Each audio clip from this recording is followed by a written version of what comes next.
You're speaking about that tension between the small self, the small body, the body that becomes ill, and the much larger universe, right?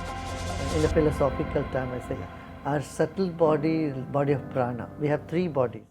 The terrible thing about depression is that we cannot get outside of the self. We are so preoccupied. In the mind. Yeah. In the mind. It's a terrible prison. It's a terrible illness for that reason. Correct. The way to come out of it is more energy, boost more energy into the system. In the philosophical term, I say, our subtle body, body of prana. We have three bodies. The gross body in the waking state, the subtle body in the dream state, and the causal body in the deep sleep. In deep sleep, we are experiencing a wider aspect of our consciousness. How do we see it manifest when we are awake? Meditation is the way. Meditation is the way. And the subtle body can be energized through breathing techniques, through music and playing and all that stuff. Then what happens? Then a person is able to do more service. Service becomes your nature when you are energetic in your because you have body. more energy from the But if you lack energy, you just go into depression.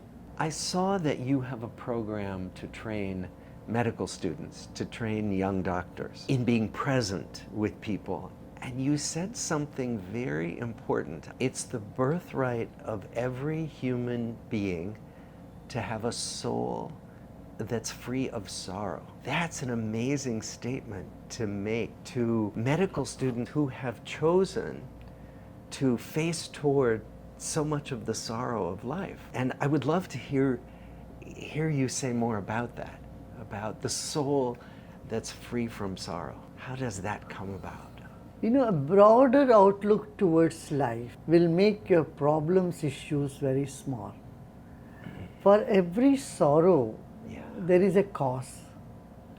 And the cause is not within oneself, but it is always connected to what has happened in the past or what's happening right in front of you. It's related to your passion. Suppose you have a passion and it doesn't get fulfilled and you feel sad. So when you see life from a bigger context, broader lens life, both passions and your disappointments all will appear very small. Very small. And that's the way to get over that problem. Then you find sense of freedom from within.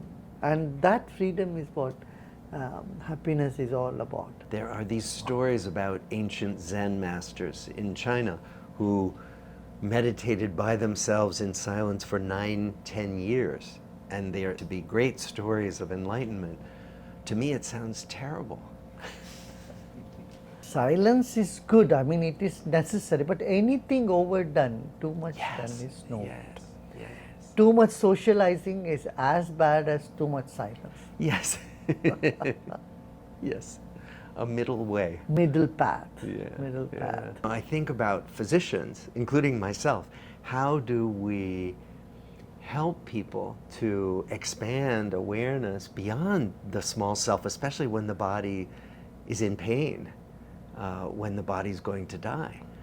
A strong mind can carry along a weak body, but not the other way around. A weak mind cannot carry along a strong body. But that cannot be exercised at the last minute. When someone is in the deathbed, you cannot say, oh, you make your mind strong now. This has to be practiced much before.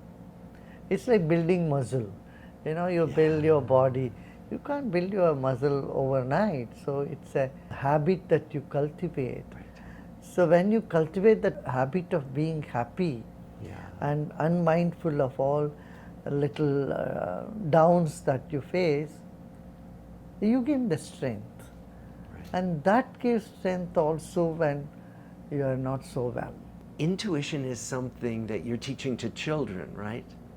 You're teaching them to tune into a capacity that's there for all of us. And it strikes me that we have been taught to suppress our intuition, right? We teach children, don't pay attention to those signals, right? And so you're doing something very radical, right? This is very impactful because children, they don't have such great cravings or aversions in their mind. Yeah. So they are still very fresh in their mind. So they're able to tap into them. They can go very deep and Yes. just tap into those aspects in them. We have trained about more than 100,000 kids around the world. Wow. In Zen, we call it beginner's mind, where you're free of concepts, of preconceptions. Correct. And there was a Zen master who said, in the beginner's mind, there are many possibilities. In the expert's mind, there are few. So what are you seeing from these children when you teach these children to tap into this? A lot of possibilities. Yeah. Yeah. Thank you so much. Wonderful. This was a pleasure. Thank you so much.